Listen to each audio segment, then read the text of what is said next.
In this video, I'm going to talk about some very interesting things that Chris Mellon has discussed recently, including aliens. I'm also going to talk about a meeting that took place back in 1997, encompassing former Apollo 14 astronaut Edgar Mitchell, Navy Commander Will Miller, and Dr. Stephen Greer. And this meeting was held with the head of intelligence of the Joint Chiefs of Staff, Thomas R. Wilson. On the Fox News rundown from May 5th, Chris Mellon was interviewed, and he discussed how the Tic Tacs during the USS Nimitz UFO event series from November 2004, that they would descend from around 80,000 feet. He said that was basically the radar ceiling to detect these Tic Tacs, but because of the cross-section of the Tic Tacs, they were probably actually higher than that prior to the radar detecting them. So Chris Mellon seemed to be suggesting that the Tic Tac UFOs may have actually ultimately come from space prior to them being detected by the radar. Chris Mellon goes on to explain that in the current age, nothing is flying at an altitude of 80,000 feet. A long time ago, the SR-71 reconnaissance plane would fly at around that ceiling, and the U-2 doesn't even get to 80,000. The U-2 spy plane maxes out at around 70,000 feet. Very rarely ICBMs will fly at that height, and very rarely experimental hypersonic vehicles will fly at that height range. But in the current age, essentially, it's not typical, it's not common, it's extremely rare for anything to be flying at around 70,000, 80,000 feet. And all of a sudden, back in 2004, they're getting all these radar returns of multitudes of objects at 80,000 feet descending at hypersonic speeds to very low altitudes. The radar operators were so weirded out by seeing these objects go from 80,000 feet altitude to around, in some cases, I've heard to around 50 feet at hypersonic speeds. They were so weirded out by this that they rebooted their radar machines on the Princeton, and nevertheless, after doing all the diagnostics, it was shown that these were real radar returns and there was nothing wrong with their radar. And here, Mellon talks about aliens. But everyone wants to know if there's aliens, like an Independence Day, are there aliens floating in a tank? Right. You know, that's a great... What I will tell you about that is that... and I don't think I want to go beyond this. There are 8 individuals in Congress. I'm not trying to get you in trouble, but I want to know. I understand, and you know there are certain. I'll be as forthcoming as I can, transparent as I can. What I will say on that particular topic is that there are 8 individuals in Congress, stipulated by law, Section 119 of Title 10 specifically, who can ask that question and get and deserve and are entitled to a straight answer from the Department of Defense. Really? I used to help prepare the briefing book that went to these 8 members. So by law, even the most sacred and tightly held special access programs are required by law to be shared with these 8 members. Now, they don't have to take the briefings, and they often don't because they're doing other things, and they're very busy, and it's rather technical and doesn't necessarily advance their careers. But that information is available to them, and they are entitled to ask and get a straight answer. So I don't have to be president to know this stuff. All I have to do is be one of these 8 members of Congress. In theory. In theory. This is a fascinating revelation by Chris Mellon that I was not aware of. That there's 8 members that are designated within the Congress that can do an inquiry to the Department of Defense and ask them about any potential special access program in existence. In this current climate where we are inching closer and closer to disclosure, it's well within the realm of possibility that these 8 members of Congress might start asking these very questions, such as, Department of Defense, do you have a special access program that studies debris and or complete craft of unknown origin that have crashed, and you are attempting to understand the technology with the hopes of back engineering such technology? They're going to have to answer yes or no to these 8 members of Congress.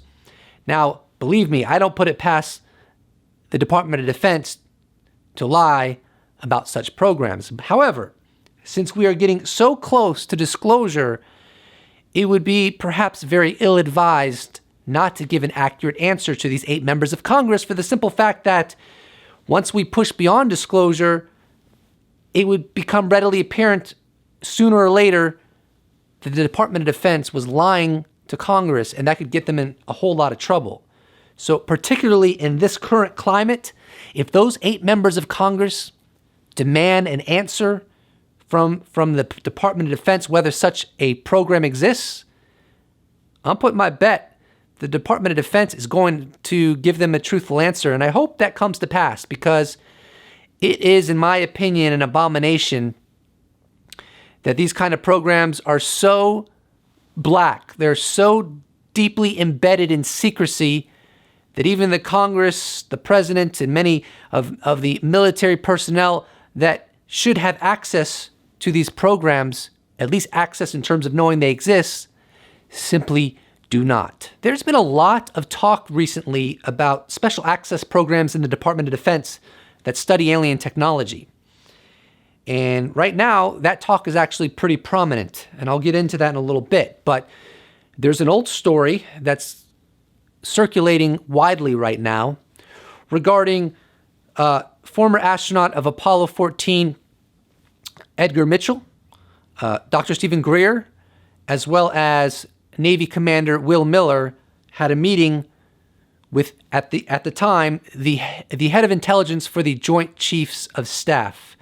And if you don't know what the Joint Chiefs of Staff are, well, according to Wikipedia, the Joint Chiefs of Staff is a body of senior uniformed leaders in the United States Department of Defense, which advises the President of the United States, the Secretary of Defense, the Homeland Security Council, and the National Security Council on military matters. So as the highly corroborated story goes, these 3 gentlemen were able to get a meeting at the Pentagon with Thomas R. Wilson, the head of intelligence for the Joint Chiefs of Staff. And what they were basically telling Thomas was, look, there's a program in the Pentagon that studies alien technology, and you are not aware of it, even though you should be.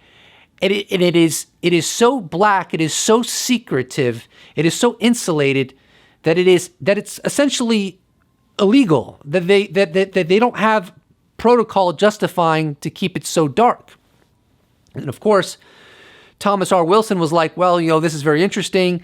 If such a program exists, absolutely, I should be in the know about it, and I'm going to go look into it. And so, subsequently, Thomas R. Wilson, being the head of intelligence for the Joint Chiefs of Staff, starts knocking on doors at the Pentagon.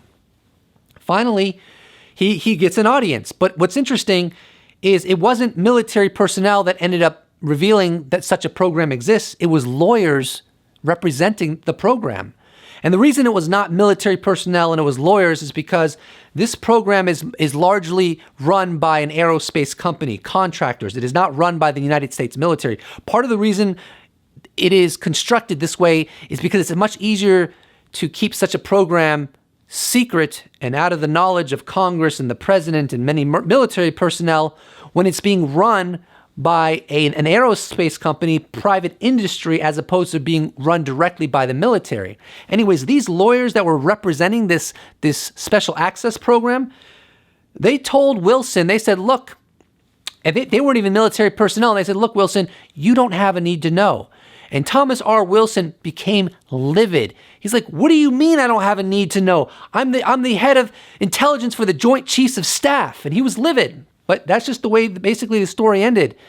These programs that are in this realm of actually studying UFO debris and potentially crashed UFOs have remained so secretive and dark that they've been insulated even from personnel within the Department of Defense that have every right in the universe to know that these programs exist. Here's Edgar Mitchell talking about his experience meeting with Thomas R. Wilson. Well, I eventually went to the Pentagon and asked for a meeting with the Intelligence Committee of the Joint Chiefs of Staff, which I got with another naval officer who had had many similar experiences. And we told our story, and this gentleman, a vice admiral, said to us, well, I don't know about that, but I'm going to find out. And called a few weeks later and said he had found the source of the black budget funding for this project, and that he was going to subsequently investigate, because if it was real, he should know about it. As a matter of fact, he should be in charge. That was his words.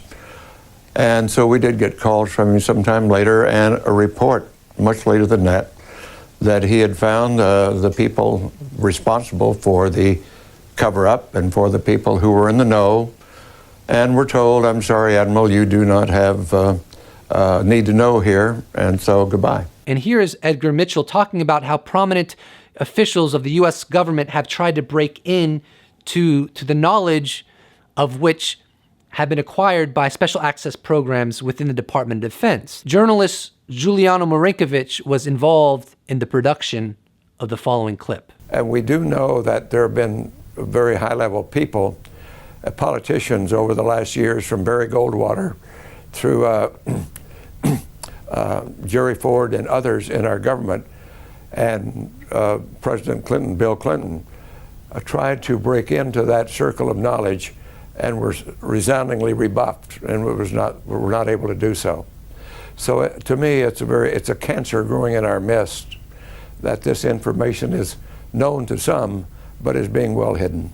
And in the following clip, this is just a reminder to y'all that the former head of ATIP, Luis Elizondo, conveyed to the entire world that he believes that the U.S. government is in possession of UFO debris. Do you believe, based on your decade of serving in the U.S. government on this question, that the U.S. government has in its possession any material from one of these aircrafts?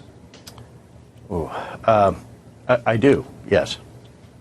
You think the U.S. government has debris from a UFO in its possession right now? Unfortunately, Tucker, I really have to be careful of my NDA. I really can't go into a lot of more detail in that. Okay. But simply put, yes. Here's a comment by Dr. Eric Davis, who was a subcontractor for ATIP, in which he backs up what Luis Elizondo stated in the previous clip, and this quote was attained by engaging the phenomenon. Luis Elizondo's very brief answer to Tucker Carlson's question about whether the U.S. government is in possession of recovered, crashed, and landed UFO technology hardware is 1,000% accurate. My national security NDAs prevent me from adding any further comments on this. Speaking of Dr. Eric Davis, there has been a pretty big UFO document leak by an anonymous Redditor in which a conversation is recorded between Dr. Eric Davis and a man we've been talking about a lot, the former head of intelligence for the Joint Chiefs of Staff, Thomas R. Wilson. It's a fascinating document, and it really gets into depth and detail about what really went down when he pursued within the Pentagon more information on a special access program dealing with alien technology. I'm going to go over some of the highlights, but in reality, if you really want to have it all be absorbed, you got to read it yourself. Let's go. So here's the opening of the document. At the top, it says Eric Davis notes, and it's dated October 16th, 2002. Eric Davis meeting with Admiral Wilson. So in this portion of the document, this is where Admiral Wilson gets invited to talk to people in charge of the Special Access Program dealing with alien technology. Eric Davis. What then? Thomas Wilson. I told Threesome I wanted formal briefing, tour, etc. Was exploiting my regulatory authority as Deputy Director, DIA Assistant Joint Chief of Staff J2. Told them my not being briefed was oversight they needed to correct. I demanded. They needed to discuss his demand, so hung up. Got called 2 days later, and they said they don't want to talk on phone and arranged for face-to-face meeting at their facility. Eric Davis, did you go? Yes, 10 days later, mid-June or so, flew out there, met in their conference room in their secure vault. 3 of them show up. Eric Davis, 3 guys with whom you had a teleconference? Thomas Wilson, same 3. Security Director, NSA retired, a CI expert, Program Director, Corporate Attorney, called themselves the Watch Committee or Gatekeepers. So these are the people that Thomas Wilson ended up communicating with in regards to the nature of this special access program. So it wasn't just lawyers, but an attorney was involved in this meeting. Let's go to the next highlight of this document. Thomas Wilson. They were a reverse engineering program, something recovered years ago in the past. Technological hardware was recovered. So I thought they meant recovered Soviet, Chinese, etc. hardware and reverse engineer it, like a missile or intel platform or aircraft. Actually came to meeting expecting to find a sensitive foreign collection and reverse engineering operation. Thought UFOs used as a cover for that. So I said that and they said they weren't that either. They had program manager talking a craft, an intact craft they believed could fly. Space, air, water, dimensions. Was it from overseas or not? Said no, could not be, not possible. Why, I asked, where did it come from? Program manager said they didn't know where it was from. They had some ideas on this. It was technology that was not of this earth, not made by man, not by human hands. Thomas Wilson continues. Said we're trying to understand and exploit technology. Their program was going on for years and years with very slow progress, agonizingly slow with little or no success. Painful lack of collaboration to get help from outside community of experts and facilities to assist effort, must remain isolated and use own facilities and cleared personnel. Tough environment to work, about 400 to 800 bigot list count, workers varying in number with funding or personnel changes. Miller questions asked, Roswell craft bodies, autopsies, Holloman Air Force Base landing, MJ-12 and leaked docks, Zamora and Bentwaters, etc. They were mum, declined to discuss these. Thomas Wilson threatened to go to SAPOC to complain, gain access to their program. They said, go ahead and do what you must. I was angry because they defied my authority to be read in with good logical reason, wouldn't budge. Their tone was very testy, terse throughout conversation. Another portion of the document, Thomas Wilson. Before last week of June 97, they told me, Thomas Wilson, that they were sustaining the contractor, that I was to immediately drop the matter and let it go. Forget about it, as I did not have purview over their project. It didn't fall within my oversight, etc. I became very angry, started yelling when should have kept my mouth shut. Eric Davis, Miller and Greer said you nearly got busted. Thomas Wilson, close to that. Told Miller, senior review group chairman, said if I didn't follow their suggestion that I would not see director DIA promotion, get early retirement, lose 1 or 2 stars along the way. Really incredibly angry, upset over this, livid. Why such a big deal over this considering the position of trust I have in the Pentagon? I do have relevant regulatory statutory authority over their program. That's my position. And here's an official statement from me. UFO Jesus. If Dr. Eric Davis wants to publicly confirm he met with Wilson, he can. Until then, the veracity of this document can't be fully verified. Well, guys and gals, there's a really weird dude at my door. I just checked about a minute ago, and he's back, and he's knocking on my door. I gotta take care of that. I don't know who the hell that is, but when I checked, he was oddly wearing a very dark suit, and it's kind of creeping me out. But anyways, if you enjoyed this video, please do not forget to subscribe, and if you'd like to support this, shut up! Sorry.